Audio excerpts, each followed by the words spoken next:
Я не знаю, я думаю, конечно, что Арман должен был драться за пояс.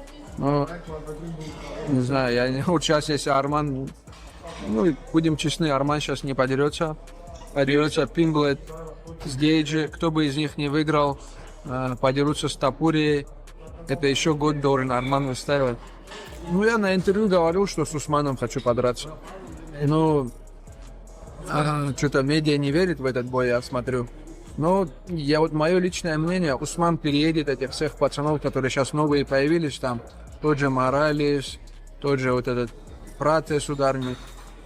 Islam Makhachev has once again made it crystal clear where he stands, and let me tell you, his reasoning is absolutely solid. He wants Kamaru Usman next, and it's not just because it sounds like a fun fight. He genuinely sees Usman as the toughest, most dangerous challenge in the entire welterweight division right now. Now, I know a lot of people are scratching their heads and doubting this matchup, thinking maybe Islam should go after some of the younger, hungrier contenders. But here's what's fascinating about Islam's perspective. He's convinced that Usman would absolutely steamroll through all these rising stars in the division. And you know what? He might have a point. These up-and-coming fighters, as talented as they are, haven't been truly tested at the championship level yet. They haven't faced the kind of pressure, the kind of elite competition that separates the pretenders from the real deal. According to Islam, when you really break it down and look at who's available, Usman stands as the hardest, most legitimate fight he can get his hands on right now. О будущем. Кто в идеале твой следующий соперник? Я на интервью говорил, что с Усманом хочу подраться. Что-то медиа не верит в этот бой, я смотрю. Но мое личное мнение, Усман переедет этих всех пацанов, которые сейчас новые появились там. Тот же Моралес, тот же вот этот Пратес ударник. Это пацаны не проверенные еще. И я думаю, что Усман не самый тяжелый бой был бы для меня. И в медийном плане мы смогли бы как бывший чемпион, больше всего защит в моем весе. И не смогли бы как-то хорошо продвинуть этот бой и показать уже красивый бой. Да. So here's what's interesting about Islam Makhachev's current position. He's basically sitting pretty with options, and I mean serious options.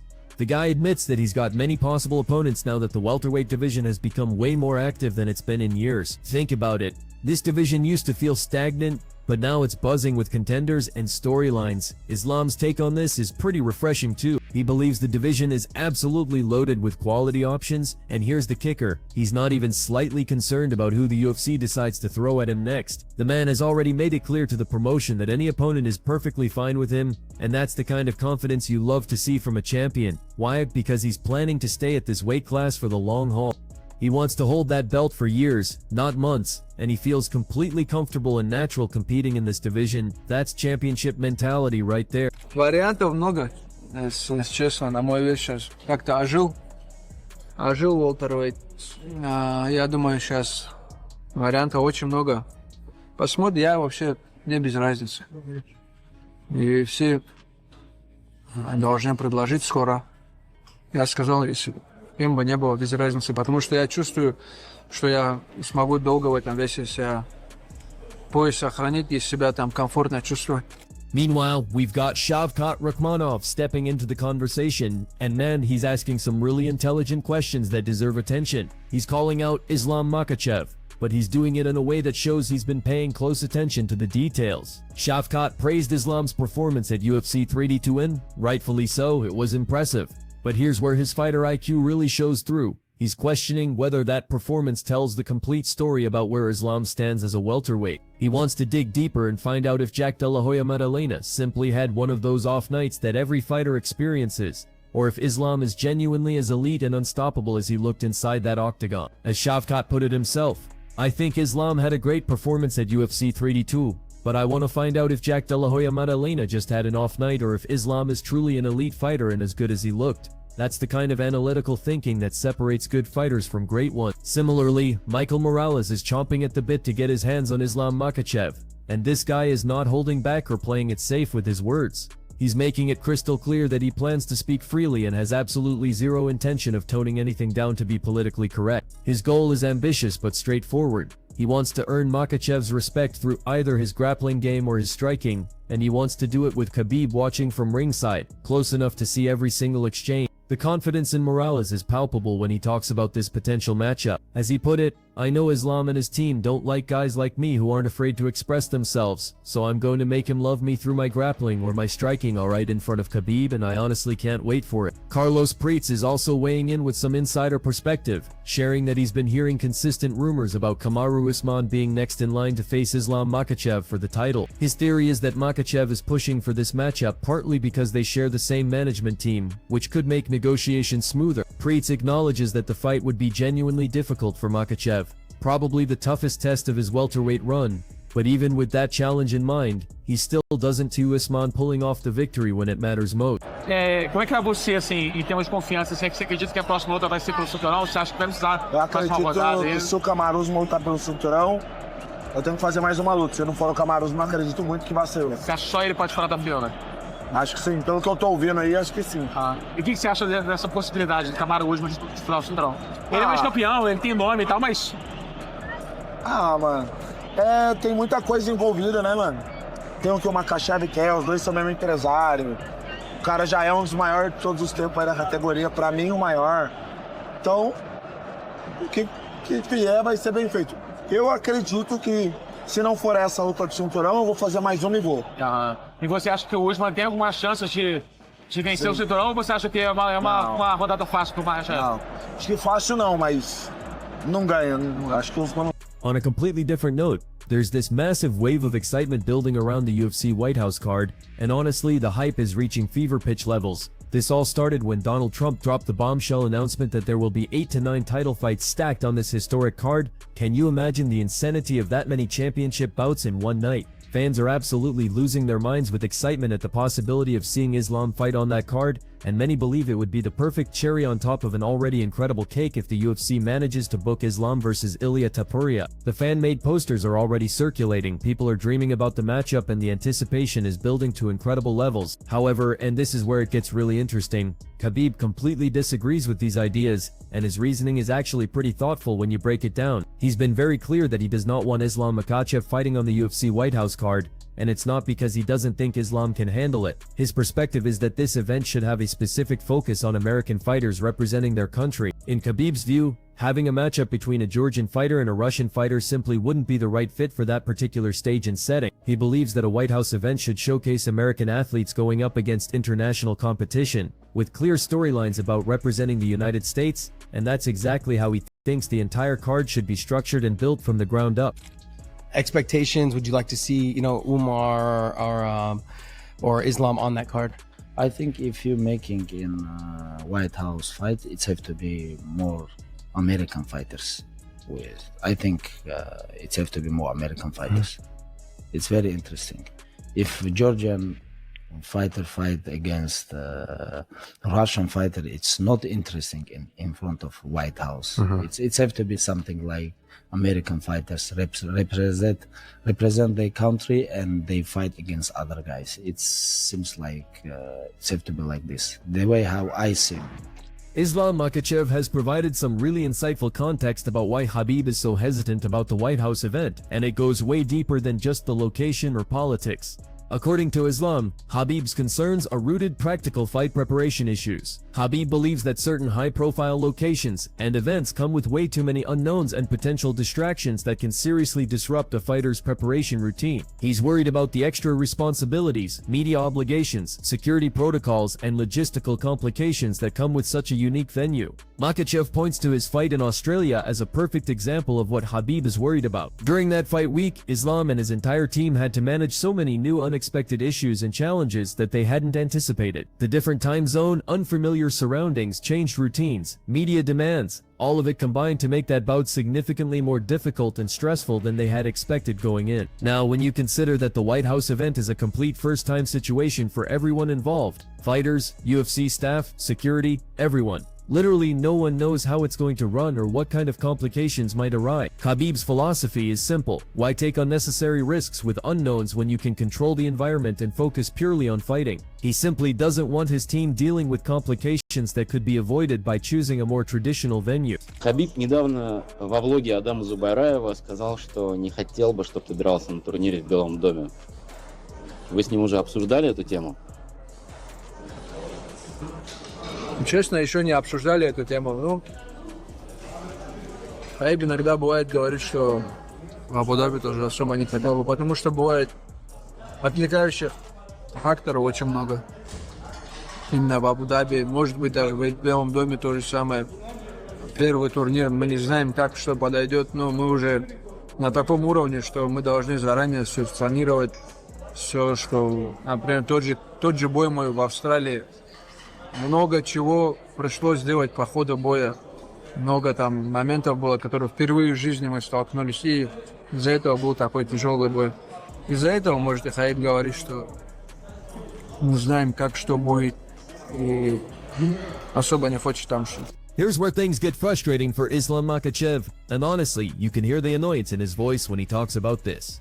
He's expressing serious frustration with some of the UFC's recent matchmaking decisions, and he's got legitimate points to make. What's really getting under his skin is that the winner of the Gaethje versus Pimblett fight will apparently move straight into a title shot opportunity, while Arman Tsarukyan, who many people believe has already earned his shot, is left sitting on the sidelines waiting again. Islam feels like the promotion is making more and more matchups that simply don't make logical sense from a rankings or merit standpoint, and he genuinely believes that Arman has done everything necessary to deserve the next chance at championship gold. What makes this situation even more frustrating is the timeline involved.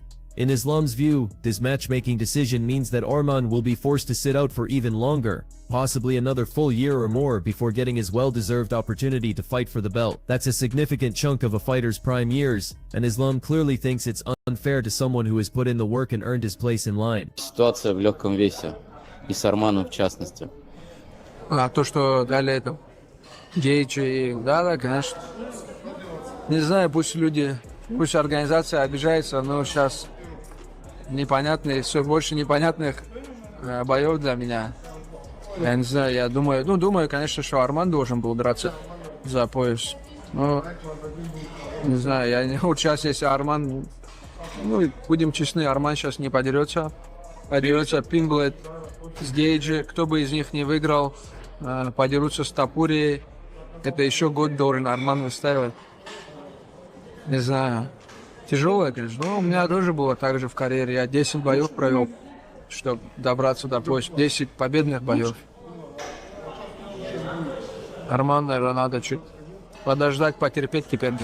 Daniel Cormier is also stepping into this conversation with some really solid analysis, and his perspective carries serious weight given his experience as both a former champion and someone who understands the politics of title shots. Cormier firmly believes that Arman Tsarukyan deserves a shot at some version of the UFC lightweight title, and he's breaking down exactly why that makes sense. He acknowledges that serving as a backup fighter and taking the fight against Dan Hooker were important steps for Arman to rebuild trust and credibility with the organization after previous issues. But Cormier is insistent that these steps have been completed successfully, and Arman has more than earned his opportunity to compete for a championship. As Daniel put it, "Look again, I get it, but weighing in as the backup fighter, fighting Dan Hooker, those are all steps towards regaining that confidence in the organization to get him a title fight. I still believe that Arman Tsarukyan should be fighting for some version of the UFC lightweight championship." What's really interesting is Cormier's insight into how other people in the MMA community view Arman. He notes that a lot of knowledgeable people believe Tsarukyan is actually the best lightweight in the world now that Islam has moved up to welterweight. While Cormier isn't necessarily saying he's one of those people, he recognizes that there's a significant number of experts and fans who believe Arman deserves that title fight based purely on skill level. His analysis goes even deeper when he talks about stylistic matchups. He deserves a title fight. His style is a nightmare for every guy that's hanging around the belt right now. Cormier also brings up the broader championship picture, noting that the BMF title is currently on the line with Max Holloway defending it, which makes Holloway a legitimate challenger for the lightweight championship as well. Despite all the moving pieces and potential complications, Cormier believes that Arman Tsarukyan remains a top contender regardless of how things play out in the upcoming January fights, and he continues to insist that Arman deserves his title opportunity.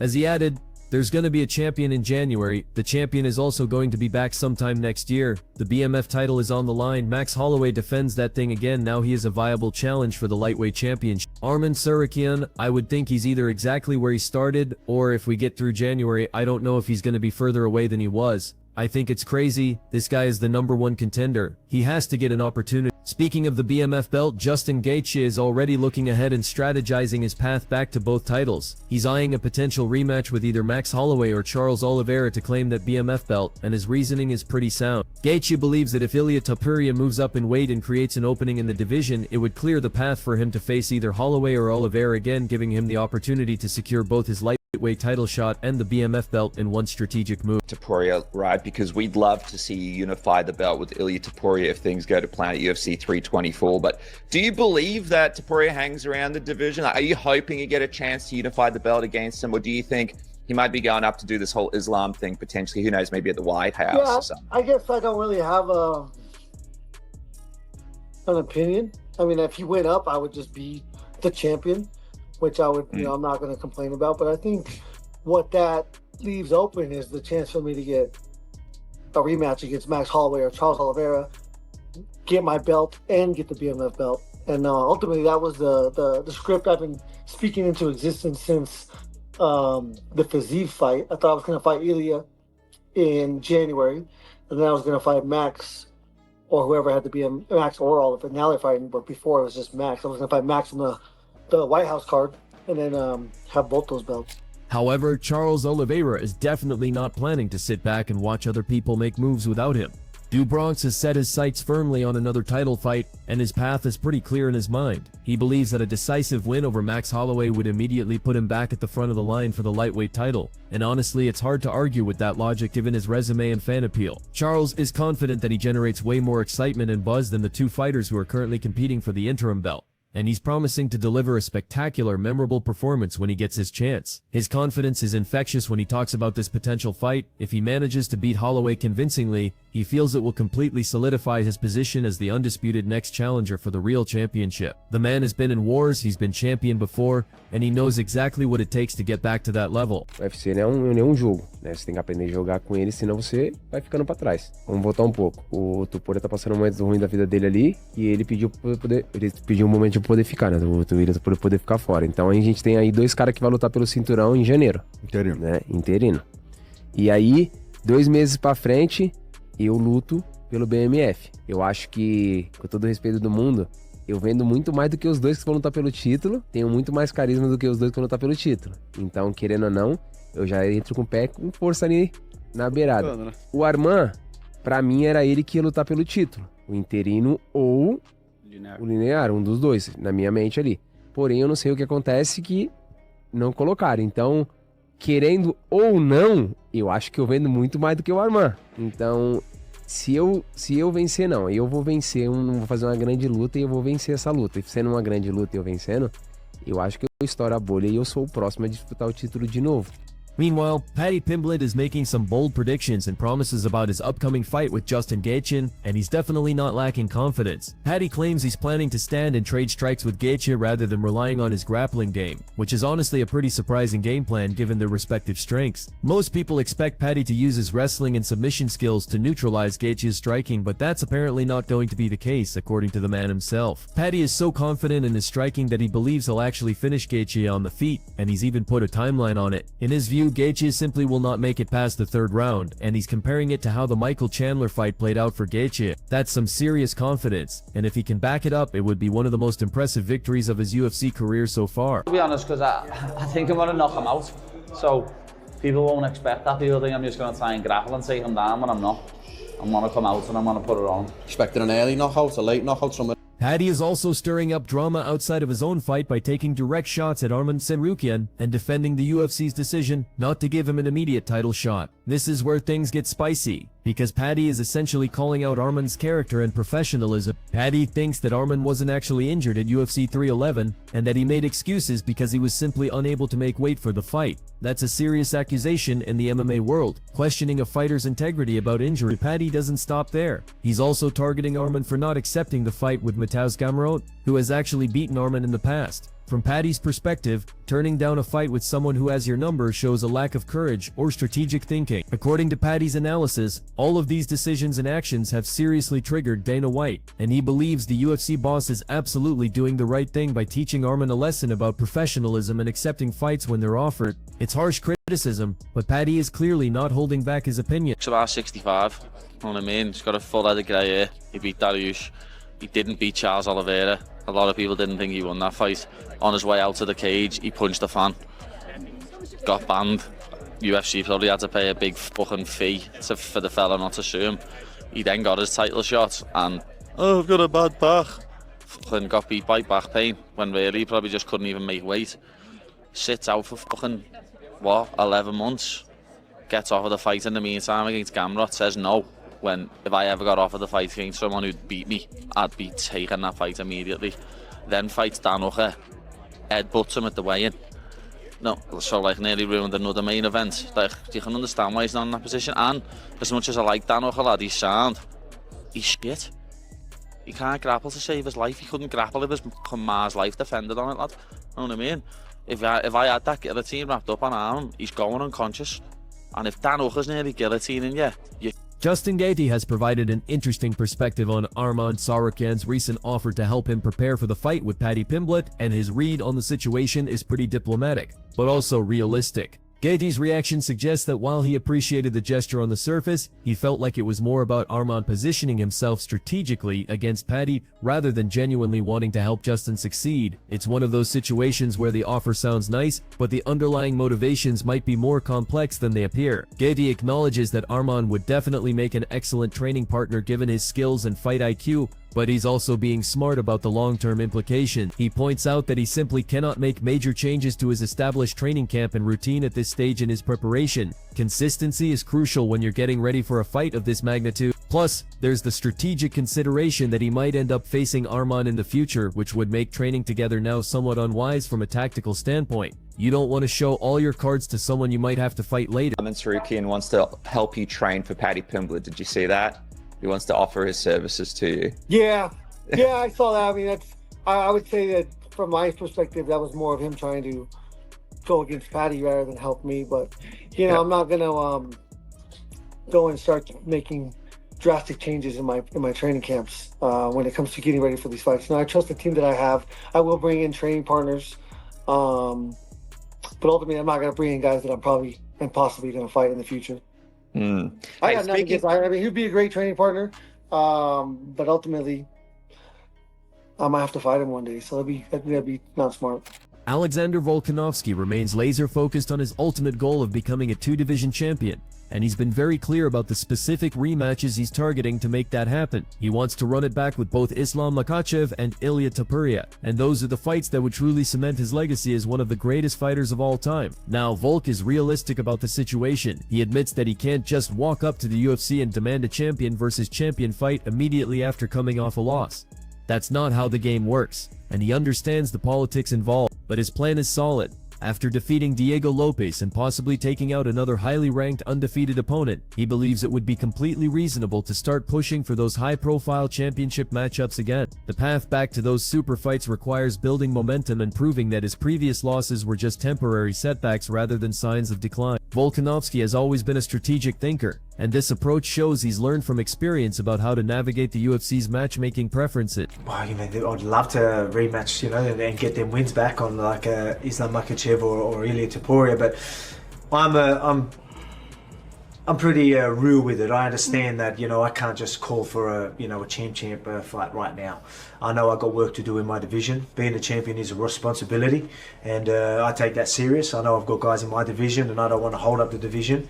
So I want to do what I need to do, and then you never know. Maybe after what I said I'm planning on doing in Sydney, Feb 1st, go do that, and then maybe have the turnaround, and then get another victory over undefeated guy. Maybe that's, you know, I think that's fair enough to be calling for maybe a champ fight then, but Alex Volkanovski wants to make one thing absolutely crystal clear to everyone who's been wondering about his future plans. He has zero intention of retiring anytime soon, and he's got his eyes set on some specific exciting matchups. He's particularly focused on facing fighters like Lerone Murphy and Movsar Evloev, and his reasoning for wanting these fights is pretty solid from both a competitive and legacy standpoint. Volkanovski believes that these matchups would be absolutely fantastic for his overall legacy in the sport, and when you look at the skill levels and styles involved, they definitely look like the kind of solid, challenging fights that would prove he's still operating at an elite level. These aren't easy fights or tune-ups. Both Murphy and Evloev are legitimate contenders who would test different aspects of Volk's game and provide the kind of high-level competition that keeps him sharp and motivated.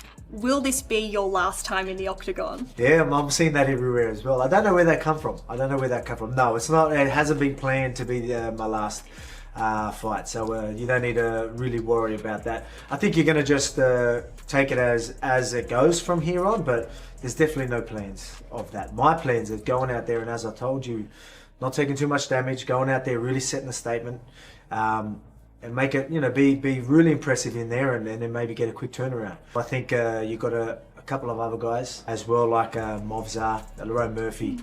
They're undefeated and all that, so they're, for the legacy, they look like they might be pretty good as well. So we'll see what happens. This one, do this in Sydney, put on a show, but again, definitely no plans for that. One thing that really shows Alexander Volkanovski's character and sportsmanship is how he's handled the Movzar Evolve situation, and his response demonstrates the kind of class you want to see from a champion. Volkanovski genuinely expressed his sympathy for Evolve, missing out on what should have been his title opportunity, and you can tell this comes from a place of real understanding about how much these chances mean to fighters. Volker recalls that immediately after his own fight, he was actually calling for Movzar to get the next shot because he recognized that Evolve had legitimately earned and deserved that opportunity through his performances and ranking. But when Evolve had to pull out of the fight due to circumstances beyond his control, that golden opportunity just vanished into thin air. Volkanovski's reaction shows real empathy. I feel for him because he genuinely earned that opportunity. That's the kind of fighter-to-fighter respect that makes the sport better, acknowledging when someone else has put in the work and deserves their shot at glory. Well, I called for Movzar straight after the fight. Then I knew he was going to be fighting. Then he pulled out. I knew he was meant to maybe postpone, and then he didn't take it. And I'm like, well, there goes your opportunity. So that wasn't long before I knew that wouldn't happen. That's the thing, man. Like, I feel for him in a sense where I know he definitely deserved. That's why I called for him. But I totally understand how this game works. You can't be that guy. You got to be the guy that's willing to fight anyone, anywhere. Put your hand up.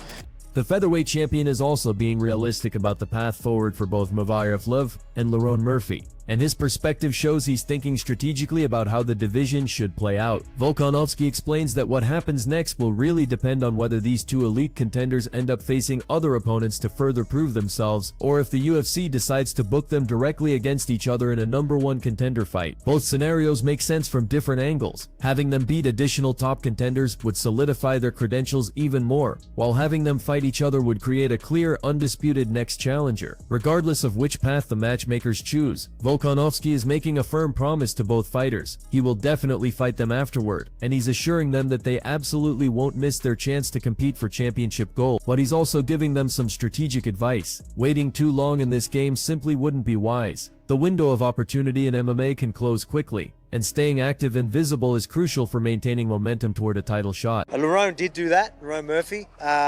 Fought a guy at short notice in Pico and got a massive finish, so I thought it was going to be him in December.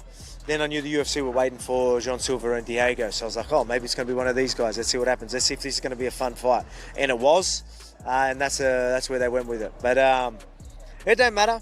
We'll see what happens, whether Movzar and Lerone fight somebody or each other, prove themselves, and then I'll fight them straight after. So don't worry, they won't miss their opportunity if they back themselves, take on another fight then, or wait, whatever. But I mean, I don't think waiting's a good idea. As I said, take your opportunities just like Lopez did, and then this is where you'll be. Well, that's everything we've covered in today's breakdown, and I really hope you found all these developments as fascinating as I did. The lightweight and welterweight divisions are absolutely buzzing with storylines, potential matchups, and drama right now, and it's honestly one of the most exciting times to be following these weight classes. From Islam's strategic thinking about opponents to all the contenders positioning themselves for title shots, there's so much happening that it's hard to keep track of everything. I'd love to hear your thoughts about the current situation in both the lightweight and welterweight divisions. Who do you think deserves the next title shots? Which matchups are you most excited to see? And how do you think all this drama is going to play out? Drop your opinions and predictions in the comments section below, because these discussions always lead to great insights from the community. And hey, if you enjoyed this deep dive into all the latest MMA news and developments, make sure to hit that subscribe button and turn on notifications for our channel, because we've got tons more interesting, detailed MMA content coming your way that you definitely won't want to miss.